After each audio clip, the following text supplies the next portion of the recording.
Hey guys, how's it going? It's Ron Puro again, your average gringo on a quest to conquer the Spanish language. So throughout my journey to learn to speak Spanish, I've come across a couple of powerful tools that have significantly contributed to my progress. One of those is a program called El Metodo.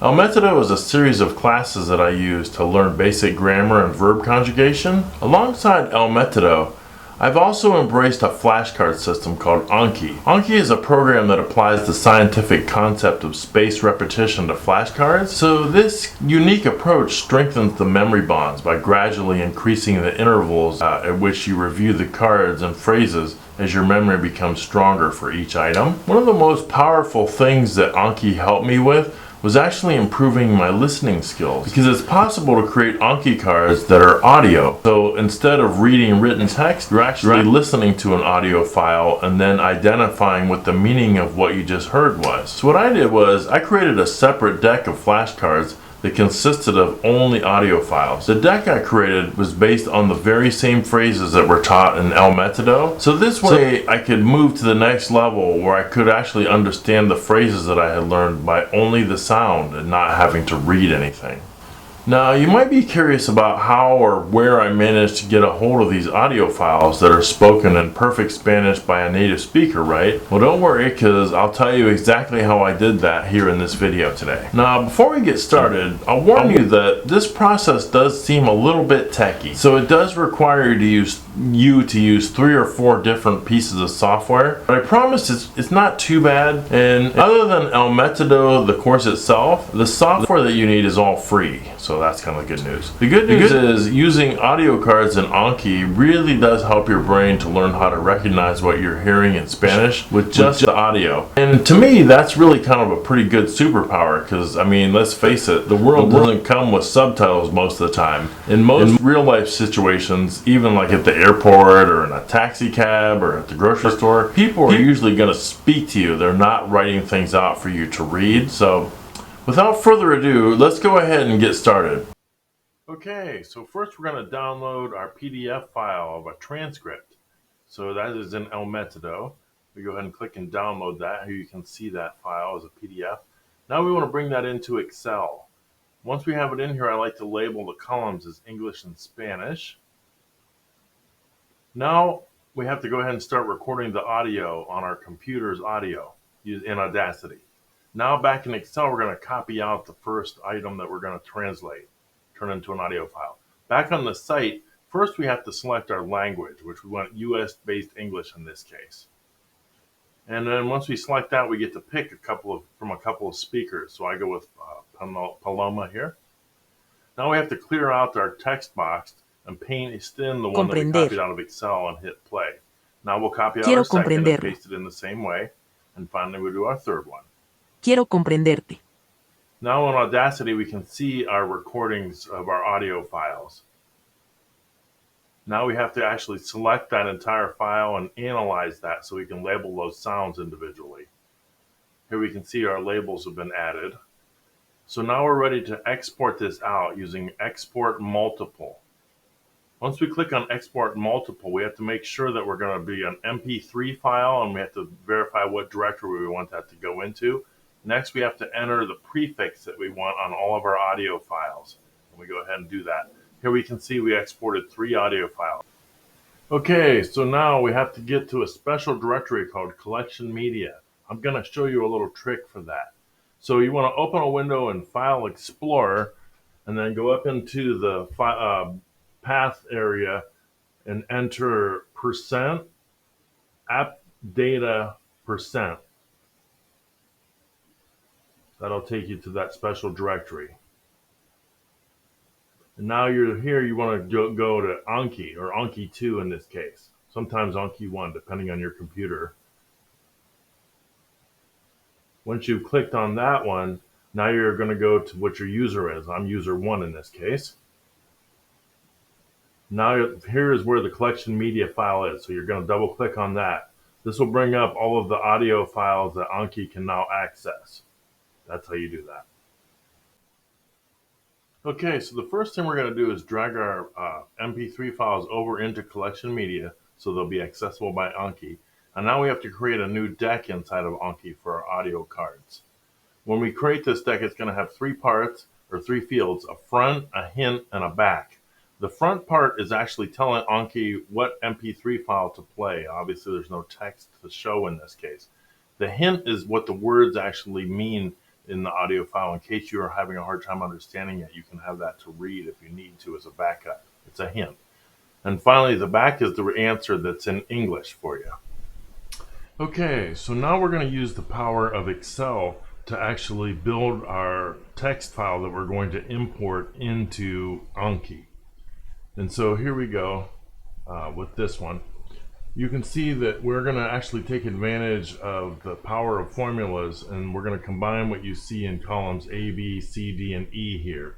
And that'll go in column F, which is going to be the front. And then you see we've also got a column for hint, which is G, and back, which is H. So what we have to do is every card is going to consist of this nice little setup where the first part is going to say the word card.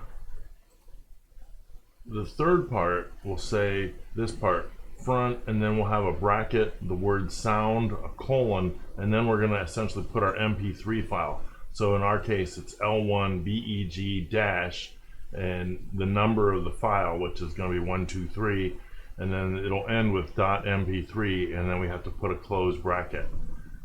Now we have to get numbers 1, 2, and 3 here. So what we do is we start with 1 here in column B. We're going to go fill series, and we're going to step up by 1, so we end up with 1, 2, 3. We're going to do the same thing on D, fill series, and then once again we have to copy the same ending on each of these files. Now we have to actually create a formula that will combine all of these. There's one extra little caveat on this though, which I'll explain here in just a moment. So I just entered our formula, and now I'll explain this a little bit. We start with the equal sign because it is a formula. Then we enter A2, which references cell A2. That's the first one that we're going to put on this row. Now we have to enter a reference to read this letter B, which is going to be card number 1. So we need number 1 here. But there's a little tricky part. We need to have this say 01, not just 1. The way we do that is we use the formula text, which we see here. We'll put text, open parentheses, B2, which references cell B2, comma, open quotation marks, the number 0, the pound sign, closing quotation marks, closing parentheses. This is just basically saying what is the format for this text that appears in column B. And in this case, we're saying always give us a leading 0. Then we have to add the middle part of our file name, which is front, with our bracket, the word sound, colon L1BEG. So that is in cell C2, so you can see that we say give us C2. And then now we have to do the text thing again for column D to put the file number once again. So we have text, open parentheses, D2, comma, quotation marks, 0, pound, closing quotation marks, closing parentheses. Finally, we have one more connector connecting cell E2, which is the .mp3 closing bracket. That's our formula. We're going to paste that in all 3 of these. This probably seems like a lot to go through to make that formula. It would seem like it's easier to type this in, but keep in mind you could use the same process if you had 20 cards or 400 cards or 1,000 cards. That's where the time saving is really going to come in. Now that we have our front, middle, or our front, hint, and back all created, we have to actually get rid of our formula. So what we're going to do is say copy, Control C, and now we're going to do paste special and paste values. And that lets us end up with only our text here instead of the formula is now gone. So now we can just get rid of these columns. And also we don't want these headers in here because we would not want to have a card that just consisted of the names of our headers. We only want to send to Anki exactly what is going to be in each cell. Therefore we're getting rid of this. So that's our process. That's how we end up with the cards. This is the file we're going to now export. So So now we're going to go ahead and save this as a Unicode text file. So we're going to go File, Save As, Unicode Text, and we're just going to enter our file name here and get this exported.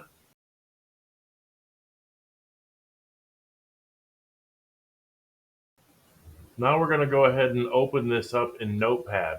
We actually have to do a quick resave in Notepad to change our format to UTF-8. So we're going to go Save As. Here under the encoding, we'll go UTF-8 and just hit Save. We're just going to go ahead and overwrite our old file.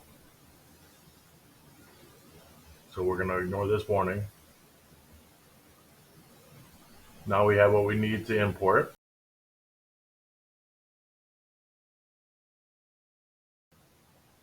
So now here in Anki, we're going to go ahead and import our cards.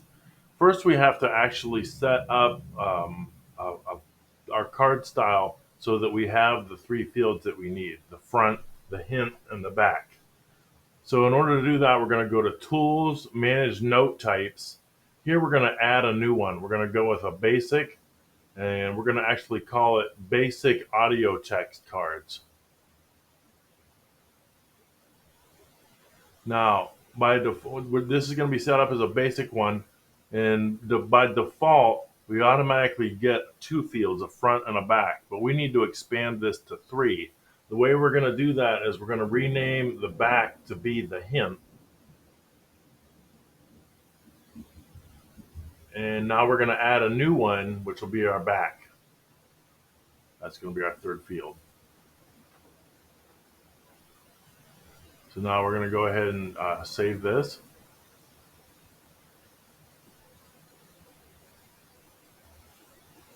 So now we're going to be ready to import our file, our text file. So we're going to go File, Import. And we're just going to select our text file. Now, here we can see it gives us a sample by looking at the first record, and we can see we've got three fields, which are exactly what we want: the front, the hint, and the back, and that maps the fields 1, 2, and 3, which is exactly what we had in our file. So we'll go ahead and import.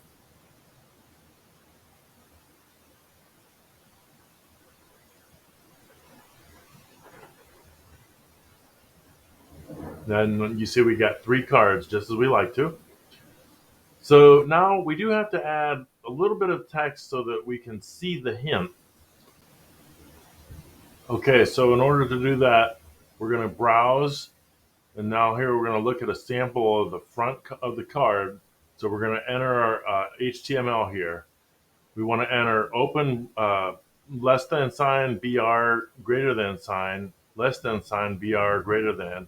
The next line down, we're going to go open curly brace, open curly brace, hint, colon, capital hint, closing curly brace, closing curly brace.